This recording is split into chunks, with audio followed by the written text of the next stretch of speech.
there would be some benefits to bringing UCLA head coach Mick Cronin to Louisville, but the drawbacks outweigh the positives. We'll explain why on today's episode of the Locked On Louisville podcast. Stay tuned. You are Locked On Louisville, your daily podcast on the Louisville Cardinals. Part of the Locked On Podcast Network, your team every day. Hey, what's going on, everyone? Welcome into another episode of the Locked On Louisville podcast. I'm your host, Dalton Pence. Today's episode brought to you by Gametime. Download the Gametime app, create an account, use the code Locked On for $20 off of your first purchase. Joining me for his Locked On Louisville debut is my good friend, one of the hosts of the Third Banner podcast, Kyle Sphire. Kyle, what's up, man? Hey, thanks for having me on, man. How you doing? I'm doing good. I just had to take that little name tag out of the bottom. I'm not used to having too many guests to talk basketball, but the Third Banner podcast, for those who don't know, has done a great job of really starting the discussion about the soon to be open or presumed soon to be open Louisville head coaching job for men's basketball, and they've had some pretty solid episodes, pretty new podcast that has done a great job of getting off the ground. Kyle, Ross, Ty, Connor, all those guys. So we're going to talk about Mick Cronin, talking about whether or not Mick is the pick. We'll talk about the likelihood. We'll discuss why the drawbacks outweigh the benefits in this regard. And right away, we'll talk about the elephant in the room. I'll go ahead and introduce it, Kyle. There's some questions as to whether or not Mick would be the guy to ultimately get you to a spot where you could cut down the nets again. And whether or not you're on one side of the fence or not, we have to talk about the elephant in the room, and that is the buyout. Mm-hmm. Some believe that it can be maneuvered, that there's a loophole that you can get out of that $16 million buyout that it drops to on April 1st. Some aren't so confident. Regardless, in my opinion, I feel like my intuitions tell me that Louisville's going to have to at least pay something. Mm-hmm. I mean, if you're paying a buyout for a coach like Mick Cronin, it feels very Scott Satterfield-esque. Mm-hmm. Yeah. So I do think there are certain California bylaws that could come into play if you were to fight the buyout, but that's the thing. You'd have to fight the buyout. Mick Cronin would have to fight UCLA. That wouldn't even be something Louisville would be able to fight. So you'd have to wait on that. You'd have to agree to hire him. And some people just think, oh, you'll get out of it because of the, perceived loophole, but that may or may not be the case. And so with UCLA, they're probably not going to just say, well, you know what, just go ahead and take them. That's fine. We don't want to fight this. They're going to fight it for that much money. Mm-hmm. So then you'd have to deal with that. You'd have to deal with Mick versus UCLA in court. And then if he doesn't win and California does not rule in his favor, well, then you're right back where you started, which is $20 million as of today. And I believe $16 million as of April 1st. And one reason why, you draw parallels to the Kenny Payne situation, one reason why Louisville can't afford to wait for that buyout to drop for Kenny $2 million on April 1st is because you have to, give yourself some time to bring a coach in to sort of salvage next year with the transfer portal. Does it apply sort of the same thing with Mick as well? Because, I mean, if the buyout's $20 million up until April 1st, it feels like we're having the same old song and dance. Well, and they made a new rule with the portal this year. They've condensed the portal time period to 45 days. So it opens on March 18th and it closes on May 1st. So if you're not getting your coach until after April, which, I mean, that could be the case if your coach makes a run this year anyway. But if it's a Scott Drew, for example, and I'm not saying it is, so let's make that clear. But that name is thrown out there. Speak it into existence. So yeah, I'd love to speak that into existence. But if you have a coach like that, or if it's a low major guy that makes a big run like Dusty May did last year, you may run into that anyway. But it's I guess what I'm saying is if you can avoid waiting till April when the portal closes on May 1st, you really need to get your coach in there ASAP because you're going to have a lot of roster turnover. Right. He's got local ties. Mm-hmm. He has coached here before under Rick Pitino, albeit for a short stint, but he has time here at Louisville. There's been the rumors that if given the opportunity, he would jump on this opportunity very, very quickly. Do you think that if Josh Hurd went to Mick Cronin right now and offered the job, Mick Cronin would ultimately become the head coach of the Louisville Cardinals? Could never guarantee anything for sure, but I think he would. I think him being from the area, I think their NIL right now at UCLA is not up to par. I also think it's a big reason why their head coach in football left and became an assistant coach, which is a move you rarely see. With the portal and NIL now, the whole landscape of college sports has changed, and some programs, I believe, are trailblazers in that period, and there's others that are behind. It's no secret that Mick Cronin has, I believe, 4 guys from Europe on his roster and a bunch of freshmen, and he had to go that route in large part because the NIL was not up to standard. And he even brought it up in one of his post-game pressers when he was frustrated after a loss that, UCLA basically saying UCLA needs to up the ante on NIL. And so I think he would come back if we offered it. People have this, I'm not going to say it misconception because it's all opinion based, but they have this line of thinking that because UCLA is in Los Angeles, that they have this huge benefit in terms of, college basketball pool. And honestly, I would probably argue that there is some, but more likely the opposite. LA is not a college town. No, you have the Lakers and you have the Dodgers, and those are the two pinnacle organizations. And then right under that are like the Clippers and unfortunately my Los Angeles Chargers. And the Rams, and the list goes on, right? The Angels. College is probably right there as well, to where USC and UCLA football wise, I mean, there's a rich tradition there, but basketball, UCLA was great when Wooden was around, but since then, I mean, it's been hit or however long since that's been. I mean, do you think that would play into it? Going from college basketball is sort of an afterthought to the city of Louisville, when Louisville basketball is good, revolves around that program. I honestly don't know how big Mick is on the spotlight and that kind of thing, being a part of a fishbowl mentality. I think with his personality and his temperament, I think that could actually backfire, but I don't know how he feels. I don't know if that's something he would like. I do think that you do take a back seat to other sports, so that could play a part. I think more than anything, he's from the Midwest. We have a better NIL right now, at least. Our NIL collective is set up a lot better than theirs is. And so, I mean, it's no secret that he was gunning for the job. I think when Chris Mack was hired, he was gunning for the job when Kenny Payne was hired, and he's gunning for the job now. So, I mean, I don't know if he's gunning for the job now. Let me rephrase. He would take the job now if it was I believe that to be the case. And it was funny when this job was open 2 years ago. I remember when I talked about Mick and not really wanting Mick Cronin. A lot of UCLA fans, and now granted, you have to remember this is coming off of their Final Four run. And, they were like, there's no way he would leave for Louisville. And I'm like, we'll see. But I think that truthfully, even if the interest is there from him, you have many within the fan base that believe that even with maybe the idea that he could get Louisville into a state of national prominence again, there's a lot of drawbacks and there's a lot of concerns that we talk about when you discuss Mick Cronin being the head coach of Louisville. And we're going to identify those here momentarily and discuss them after we talk about our friends over at Amazon Fire TV. Fire TV is your destination for sports, live games, highlights to in-depth analysis. It offers amazing viewing experiences with smart TVs, as well as the Amazon Fire TV channel stick. And the Fire TV channels allows you to include all of the big pro leagues, not only here at Locked On, but across the country, whether it's March Madness, NBA, etc. Learn more. Visit www.amazon.com/LockedOnFireTV. Also want to take this time to tell you about our friends and the title sponsor of the show, Gametime. You shouldn't have to worry when you're buying tickets to your next big event. Gametime is the fast and easy way to buy tickets for all the sports, music, comedy, and theater events near you. I recently bought concert tickets to Drake and J. Cole on Gametime. I got a great view from the seat.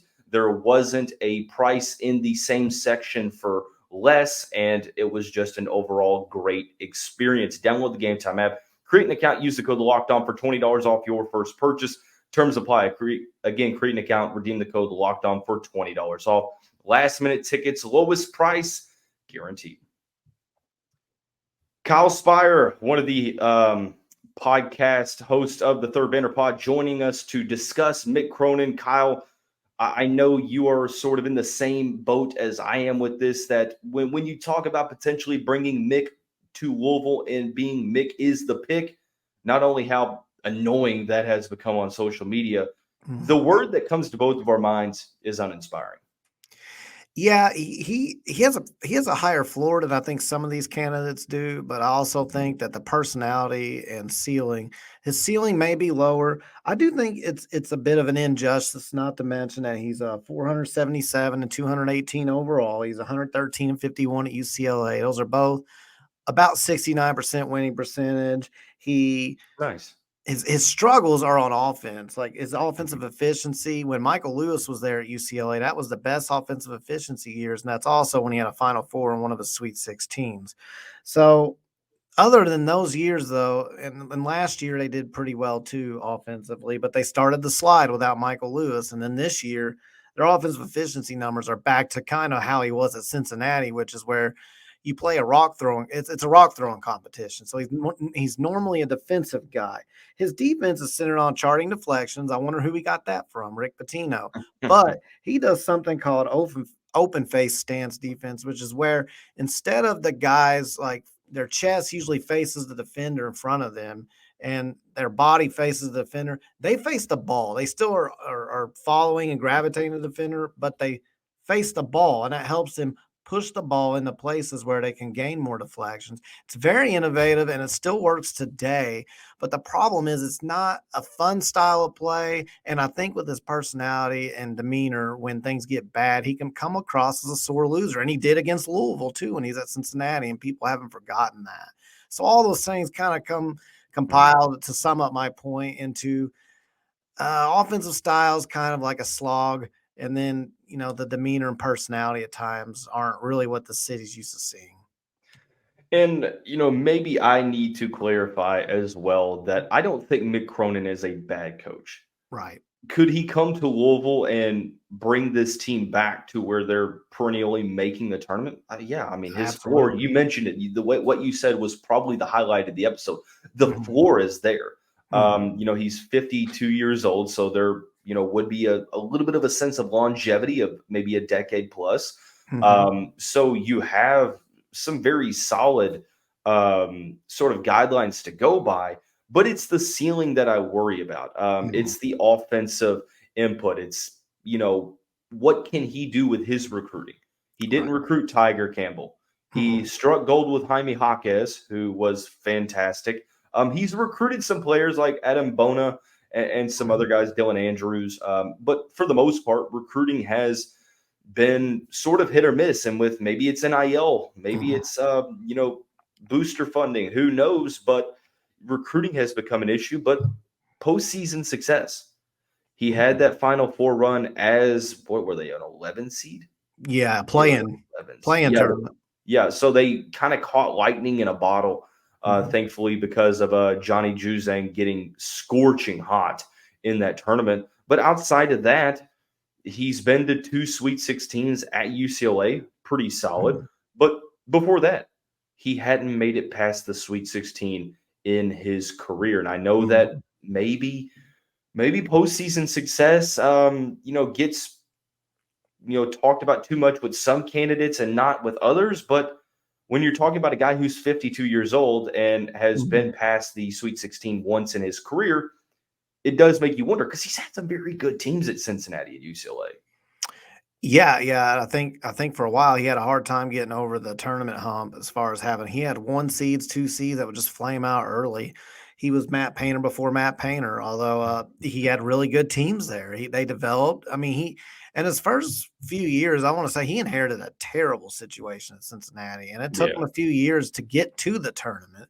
But once he got there, he stayed there until this year, coincidentally enough, which I think that is part of the problem. And maybe I didn't allude to that earlier and should have, is that any coach we bring in here, you want to bring them in here with positive momentum. I actually think if Mick Cronin were top 25, had a top 25 team right now, maybe a top 4 seed going into the tournament, I think the conversation looks a little different. Some of the concerns with the personality and the offense, they may still be there. But when you combine some of the internet push, I think has kind of backfired, if I'm being honest. I love Right. the BBH Twitter account. He's a very big supporter of the pod. But I do think some of that's backfired a little bit, if I'm being honest. And that shouldn't play into how we feel about a coach. But when you keep having his name shoved down your throat, it does kind of have an unconscious disdain that develops in the back of your mind. But then when you look at the fact that they have a losing record right now, that would mean he was coming in here with no momentum at all. And I think that actually has helped create some of the, criticism that you hear today in social media world. The bring Brom home person seems like a good person, truthfully. yeah. This is not me, bagging on them or anything, but it is, Same. it's overwhelming, man. Mhm. And when you spam post Mick is the pick under everything, don't forget, it was annoying before the whole Brahms situation. And he became a hero when the Brahms situation obviously fell into what was lap. Worked out, yeah. Now, and like I said, no disrespect to I respect the hustle. I mean, you have to be dedicated to the cause at hand. But it's like the Eric Musselman syndrome for me.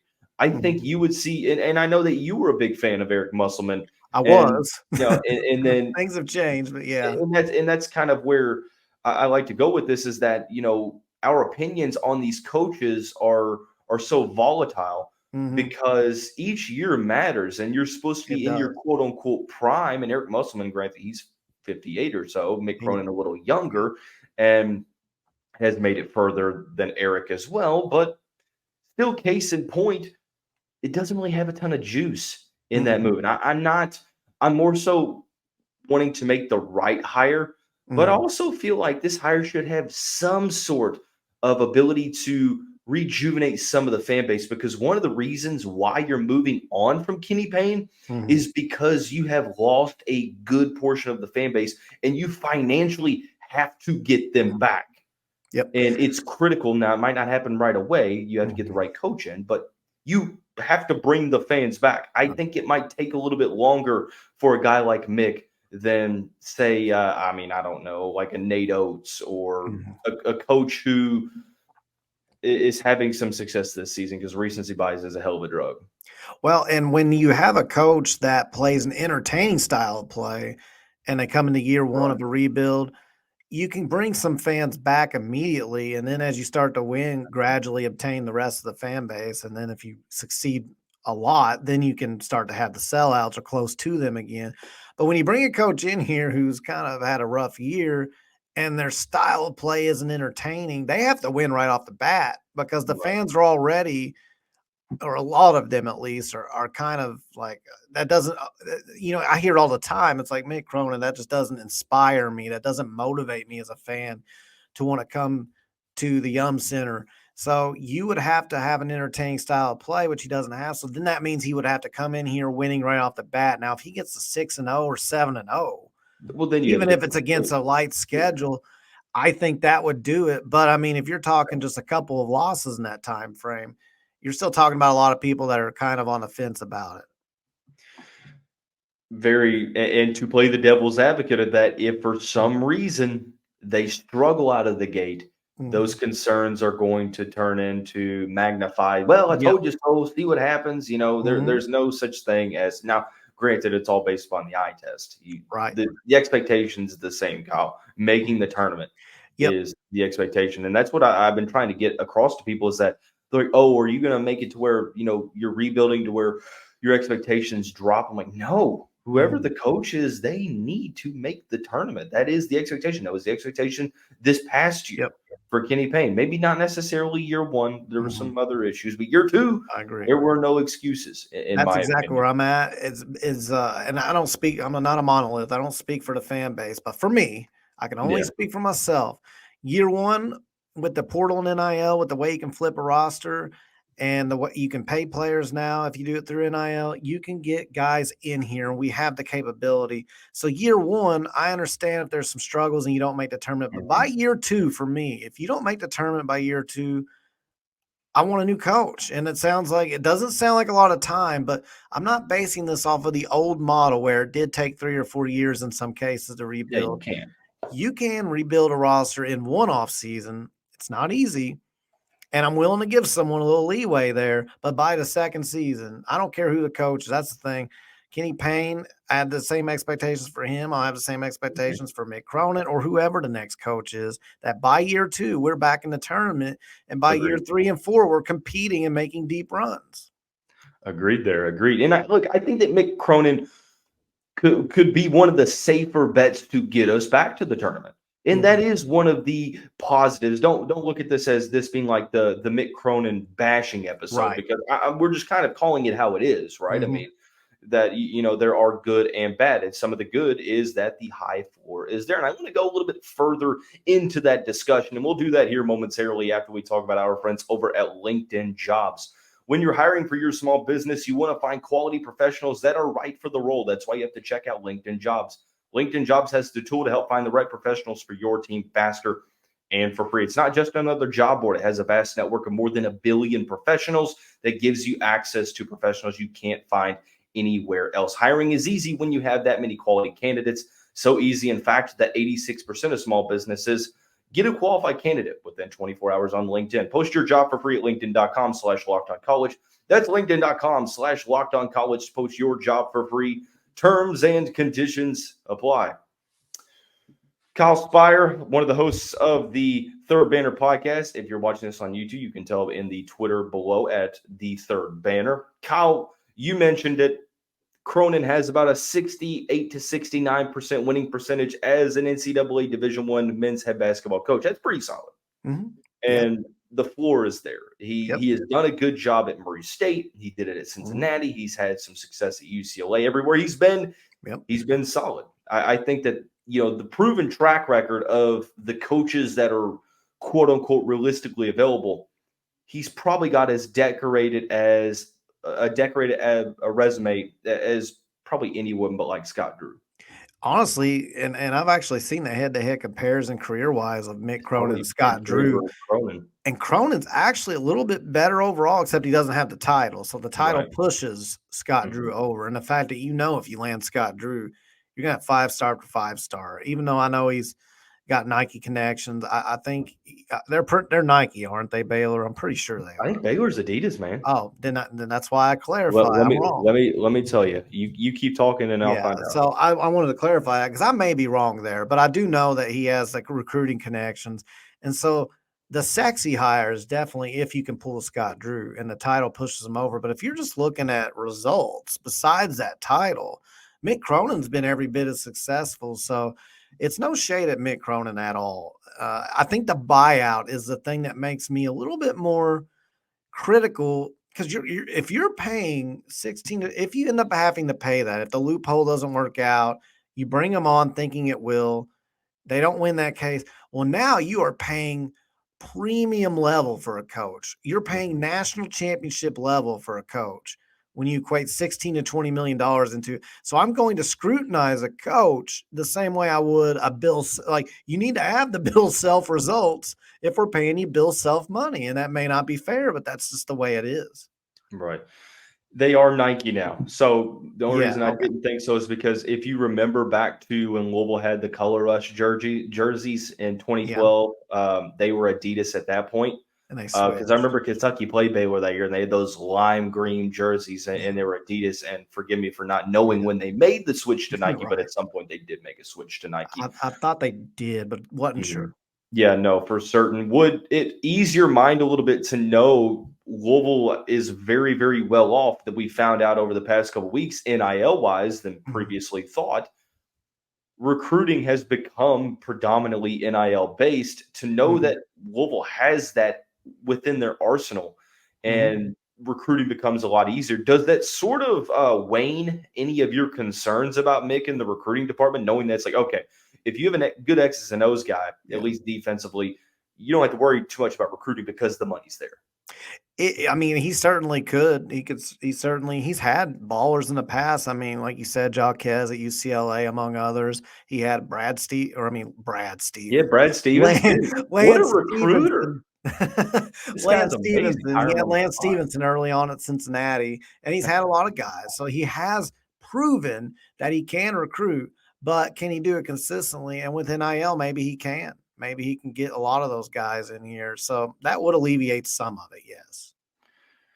And I feel like maybe I feel like the more people I like asking questions to different people in the fan base because I like to get a gauge of where the fan base sits.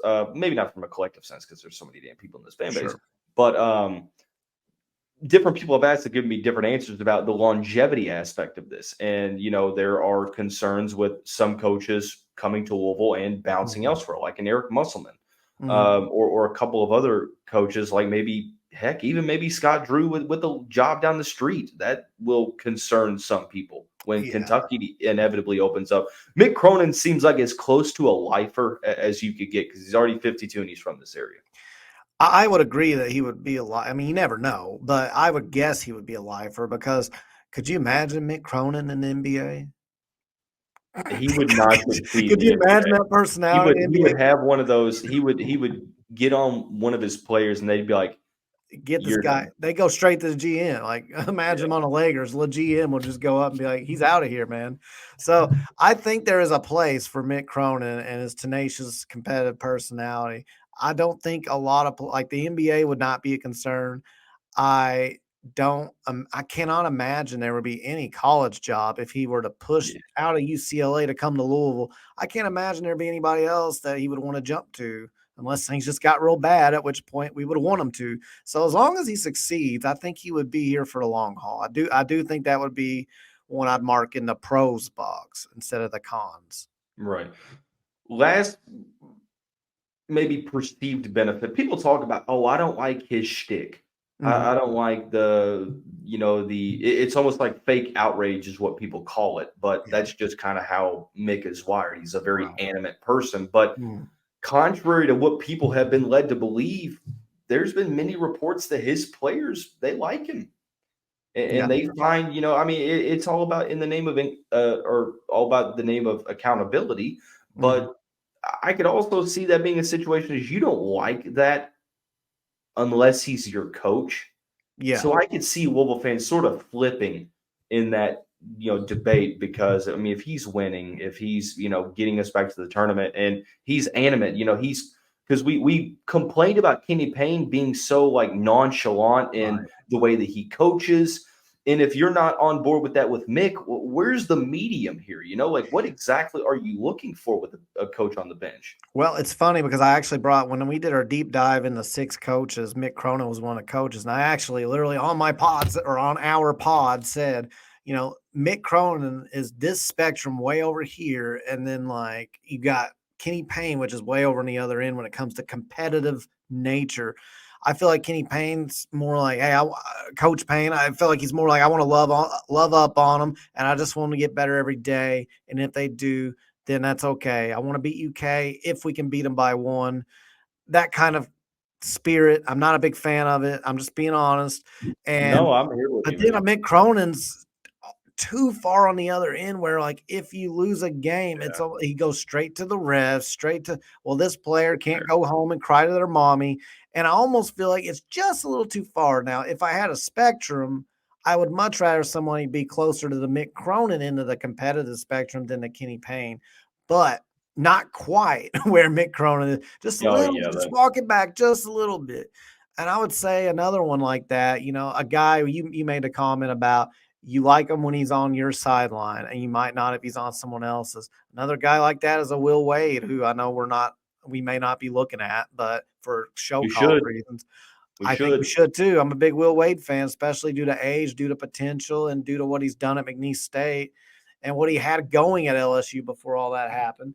But he's another one that like you seem to love him when he's on your sideline, but a lot of people don't when they're on the other end. And I'm fine bringing in a coach that where we can be sort of the villain that rules college basketball like Miami did in football several years ago, when other programs didn't like them too much in their fan bases. But man, it was fun and entertaining. And if you were a Miami Hurricane football fan in the late 90s, early 2000s, you loved it. I mean, if you could find a guy like that, I'm fine with it.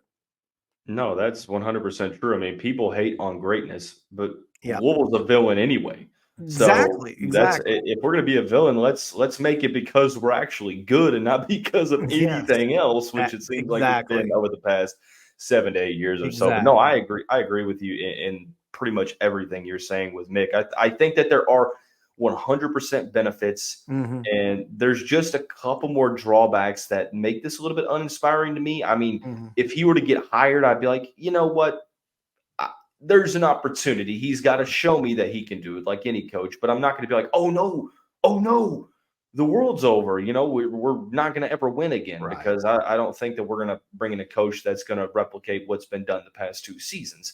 So it is what it is. But Kyle, appreciate you joining the show tonight. Be sure to follow Kyle if you're watching this on YouTube, you can literally look down and see his Twitter handle. If you're listening, it's at The Third Banner on X or Twitter, you want to call it. Be sure to tune in to the Third Banner podcast. Follow that Twitter page as well. Great show with some of my friends. But it's going to wrap up this Monday edition of the show. Everyone have a great day. We'll see you right back here